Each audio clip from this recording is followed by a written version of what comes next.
Good morning students. जैसा कि अपना चैप्टर चल रहा है सेकंड सॉल्यूशन क्लास 12th का, तो उसमें आज हम थर्ड जो कोलिगेटिव प्रॉपर्टी है वो डिस्कस करने जा रहे हैं। तो आप देख लीजिए कि इसमें क्या होने वाला है। तो आज हमारे पास पहले हमने पढ़ा था रिलेटिव लोडिंग इन वेपर प्रेशर, कल हमने पढ़ा था एलिवेशन इन बॉइलिंग पॉइंट, और आज हम पढ़ रहे हैं फ्रीजिंग इन डिप्रेशन या डिप्रेशन इन फ्रीजिंग कह सकते हैं, डिप्रेशन इन फ्रीजिंग पॉइंट। तो चलिए स्टार्ट करते हैं अपना कॉन्सेप्ट और देखते हैं कि इसमें होने वाला क्या है। तो बात करते हैं यहाँ से, the temperature at which the vapour pressure of both solid and liquid state becomes equal is called freezing point of liquid।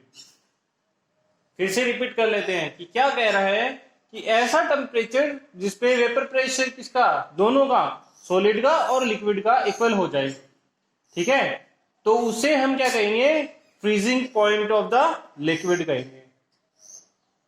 आगे बोलता है when non volatile solute is dissolved in the solvent, अगर हमने नॉन वोलेटाइल सॉल्यूट है वो solvent में dissolve कर दिया, ठीक है, तो क्या होगा, the vapour pressure of a solution become lesser than the solvent. मतलब वेपर प्रेशर है वो किसका, सॉल्यूशन का, सॉल्वेंट से कम हो जाएगा, ठीक है। Hence the solution freezes at low temperature, यहां जो है जो सॉल्यूशन है वो लो टेम्परेचर पे फ्रीज होगा एज कंपेयर टू सॉल्वेंट, ठीक है। So freezing point of a solution become lesser than the solvent, और इससे ये पता चलता है कि जो फ्रीजिंग पॉइंट होगा किसका, सॉल्यूशन का, वो सॉल्वेंट से कम हो जाएगा, ठीक है, सॉल्वेंट से कम हो जाएगा। आगे बोलता है if freezing point of the pure solvent is T naught F, अगर हम कहें कि हमारे पास प्योर सॉल्वेंट का जो फ्रीजिंग पॉइंट है टी नोट एफ है, and the freezing point of the solution is T F, ठीक है, फ्रीजिंग पॉइंट ऑफ जो सॉल्यूशन है वो है टी एफ हो जाए, then the depression in the freezing point is equals to delta TF is equals to T note F minus TF, ठीक है, ये कंडीशन बन जाएगी। तो आगे बोलता है कि देखिए अगर मान लो, एक बार मैं आपको पूरी चीजें रिपीट कर देता हूं। क्या कहा कि कोई ऐसा टेम्परेचर जिसपे वेपर प्रेशर किसका, सॉलिड का और लिक्विड का दोनों का इक्वल हो जाए, उसे तो हम क्या कहेंगे, लिक्विड का वेपर प्रेशर या फ्रीजिंग पॉइंट कहेंगे। लेकिन हमने क्या किया कि एक नॉन वोलेटाइल सॉल्यूट है किसी सॉल्वेंट में ऐड कर दिया, उसके बाद में जो वेपर प्रेशर है बन जाएगा सॉल्यूशन का, वो सॉल्वेंट से कम होगा, लेस होगा, ठीक है। इसी का रीजन है कि जो सॉल्यूशन है उसका जो फ्रीजिंग पॉइंट है वो भी क्या हो जाएगा, लो हो जाएगा एज कंपेयर टू सॉल्वेंट, ठीक है। और ये क्या होगा, आगे बोल रहा है so freezing of a solution becomes lesser than the solvent, और फ्रीजिंग भी उससे, मतलब जो सॉल्यूशन है उसकी फ्रीजिंग है वो सॉल्वेंट से कम हो जाएगी। और यहाँ इसने ये बता दिया कि जो सॉल्वेंट का फ्रीजिंग पॉइंट है वो क्या होगा, टी नोट एफ होगा, और जो सॉल्यूशन है उसका क्या होगा, टी एफ। तो यहाँ से हम डेल्टा टी एफ निकाल सकते हैं। डेल्टा टी एफ निकालने के लिए हमारे पास क्या होगा, T naught F minus T F, ठीक है। तो यहाँ से हमारे पास डेल्टा एफ आ जाएगा, डेल्टा टी एफ आ जाएगा, सॉरी। तो ये हमारे पास वेपर प्रेशर है और इधर हमारे पास टेम्परेचर है, ये हमारे पास टी एफ है, ये टी नोट एफ है, ठीक है। तो आप देख रहे हैं कि टी नोट एफ है ज्यादा है as compare to T F, ठीक है। तो यहाँ क्या हो रहा है, डिप्रेशन हो रहा है, किसमें, फ्रीजिंग पॉइंट में। डिप्रेशन का मतलब क्या होता है, कम होना या घटना। तो यहाँ से हमारे पास जो प्योर सॉल्वेंट है उसका जो टेम्परेचर है वो है टी नोट एफ, और इसका जो हमारे पास सॉल्यूशन का है वो आ गया क्या, टीएफ। तो ये क्या हो गया, इससे कम हो गया। जैसा कि बात में बोला था वहां से पता चल रहा है कि हमारे पास कर्व है, तो हमें पता चल रहा है कि प्योर सॉल्वेंट का जो टेम्परेचर है वो as compare to pure solution से ज्यादा है, इसका सॉल्वेंट का, और सॉल्यूशन का कम है। तो कम है मतलब सॉल्वेंट से कम हो गया, इसका मतलब क्या हो जाए, डिप्रेशन हो रहा है। तो यहाँ आ गया depression in freezing point of the solvent कह सकते हैं, ठीक है। तो ये हमारे पास इसकी जो कोलिगेटिव प्रॉपर्टी है थर्ड, वो हमने अभी तक कुछ उसके थ्योरेटिकल पोर्शन कर लिया है। अब हम इसका थोड़ा आगे का कॉन्सेप्ट देखते हैं कि आगे इसमें क्या आने वाला है। ठीक है, तो चलिए स्टार्ट करते हैं, देखते हैं आगे क्या आता है हमारा इसका। तो चलिए आगे देखते हैं, हमने थ्योरेटिकल पार्ट पढ़ लिया, उसके आगे का स्टार्ट करते हैं। तो देखिए हमारे पास क्या है, according to the given condition, मतलब जो पीछे कंडीशन हमने पढ़ी थी, जो कर्व से हमें पता चल रहा था कि जो सोलवेंट है उसका टेम्परेचर एज कम्पेयर जो फ्रीजिंग पॉइंट है ना, वो थोड़ा ज्यादा है as compare to the solution. तो यहाँ हमने क्या पॉइंट फाइंड किया था, पीछे कंडीशन में हमने फाइंड किया था delta T F is equal to T naught F minus T F.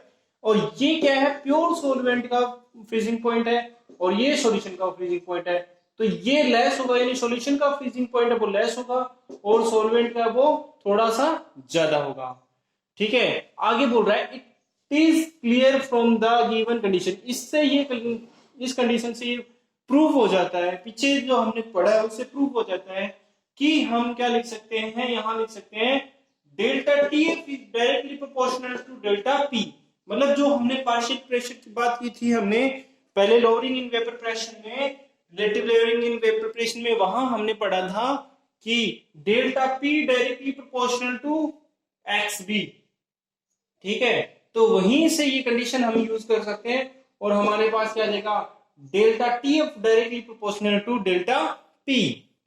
ठीक है, according to Raoult's law, lowering in vapor pressure is directly proportional to mole fraction of a solute। तो ये जो यहां आ गया डेल्टा पी, वो क्या कह रहा है, यही बात लिखी है इसने, according to Raoult's law lowering in vapour pressure में मोल फ्रैक्शन होगा वो क्या होगा, डायरेक्टली प्रोपोर्शनल होगा।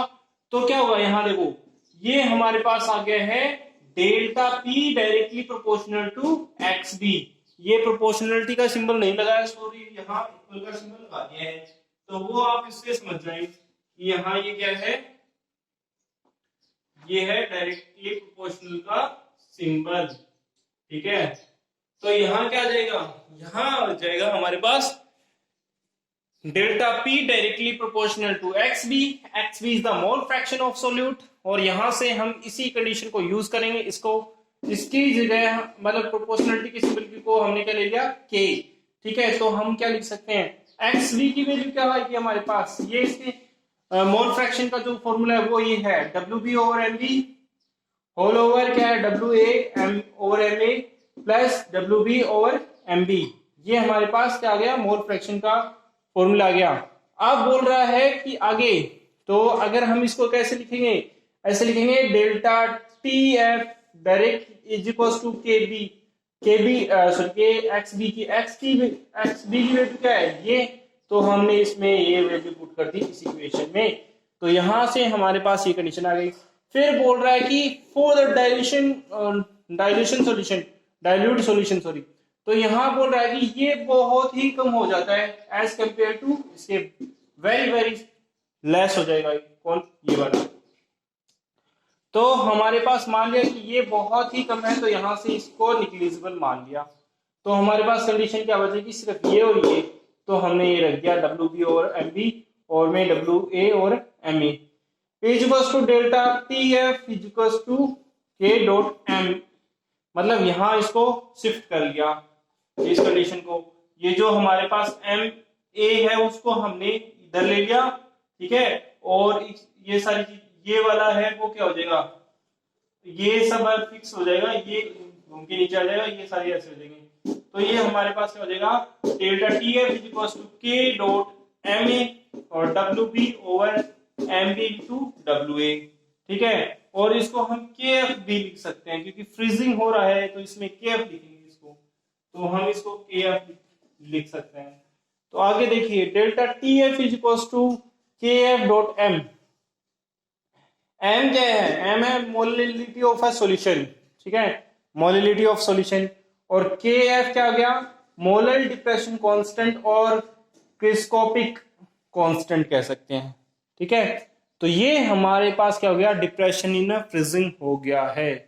ठीक है, डिप्रेशन इन फ्रीजिंग हो गया है। अब हमारे पास एक छोटा सा कंपैरिजन और बचता है, उस कंपैरिजन को करते हैं, फिर हमारे पास ये कॉन्सेप्ट खत्म हो जाएगा। तो चलिए आगे स्टार्ट करते हैं अपन और देखते हैं आगे क्या आता है। इसका ये कॉन्सेप्ट है हमारा, ये जो है वो यहाँ खत्म हो जाएगा। relationship between depression in freezing point and molecular mass of the non volatile solute. Relationship establish करना है किस किस के बीच में, depression in a freezing point and molecular mass of a non volatile solute. तो जो लास्ट हमने इक्वेशन निकाली थी depression in a freezing point, वहां हमारे पास इक्वेशन आ गई थी क्या, delta TF is equals to KF dot M, ठीक है। और यहां से हमें पता है कि जो M है वो क्या होता है, मोलिलिटी ऑफ अ सॉल्यूशन होता है। तो मोलिलिटी का जो फॉर्मूला है वो हमारे पास ये यहां से ये आ गया, small m is equals to WB into 1000 over में MB इंटू WA, ठीक है। ये हमारे पास आ गया है यहाँ का क्या, आगे का कंडीशन आ गई है। फिर हम क्या लिखेंगे आगे, इसी कंडीशन को आगे लिखेंगे तो हम लिख सकते हैं इसको, इस जो ये m की वैल्यू है ये वाली, वो इस कंडीशन में पुट कर देंगे, ये वाली वैल्यू उठा के इसमें पुट कर देंगे तो लिख देंगे delta TF is equals to KF is equal dot आएगा यहाँ, सॉरी डॉट आएगा वहां, इक्वल टू नहीं है, यहाँ डॉट आएगा, ऐसे भी लिख सकते हैं, delta TF is equal to KF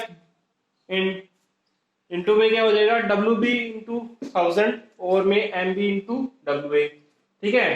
तो यहां से MA क्या आ जाएगा, MA आ जाएगा KF over T delta F into WB over WA into 1000। तो यहां से ये कंडीशन आ गई, मतलब हमने यहां से क्या रिलेशनशिप स्टैब्लिश कर ली, रिलेशनशिप स्टैब्लिश कर ली किस किस में, हमने डिप्रेशन इन फ्रीजिंग पॉइंट और नॉन वोलेटाइल सोल्यूट के अंदर, ठीक है। तो हमारे पास हम देखिए, जैसे हमने फ्रीजिंग पॉइंट, हमने डिप्रेशन इन फ्रीजिंग पॉइंट की बात की तो वो ये हो गई, ठीक है। और बोल रहा है कि molecular mass of the non volatile solute, तो वो क्या किया हमने, यहाँ मोलिलिटी का तो फॉर्मूला इसमें पुट करके और इसमें रिलेशन स्टैब्लिश कर दिया। कैसे, क्योंकि ये मोलिलिटी है, वो क्या आप बता सकते हैं यहाँ से, ये हमें बताएगी क्या, molecular mass of non volatile solute. तो इसकी वैल्यू यहाँ हमने पुट की इसमें, तो यहाँ हमारे पास ये कंडीशन आई। तो इसमें से क्या है, हमारे पास क्या चाहिए, no molecular mass of non volatile solute. तो ये हमारे पास ये नॉन वोलेटाइल सोल्यूट का मतलब मोलिकुलर मास, तो हमने इसको शिफ्ट किया।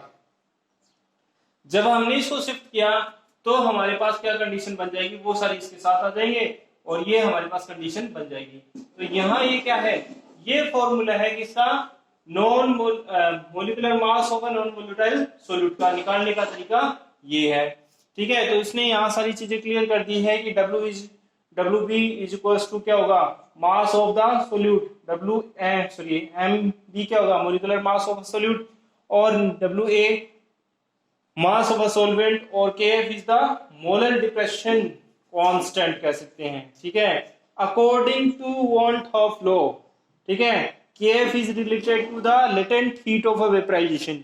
अब यहाँ ये कह रहा है कि हमें इसमें सब, हमें यहाँ से सब कुछ पता चल जाएगा कि बोल रहा कि वॉल्टहॉफ ने ये बता दिया कि KF है ना, वो लेटेंट हीट ऑफ वेपराइजेशन से क्या है, कोरिलेट करता है, रिलेट करता है। सो सोलवेंट एज फॉलोज, मतलब सोलवेंट के साथ ऐसे रिएक्शन दिखेंगे, KF is equals to MAR/RT square F और में डेल्टा H वेपराइजेशन इंटू 1000।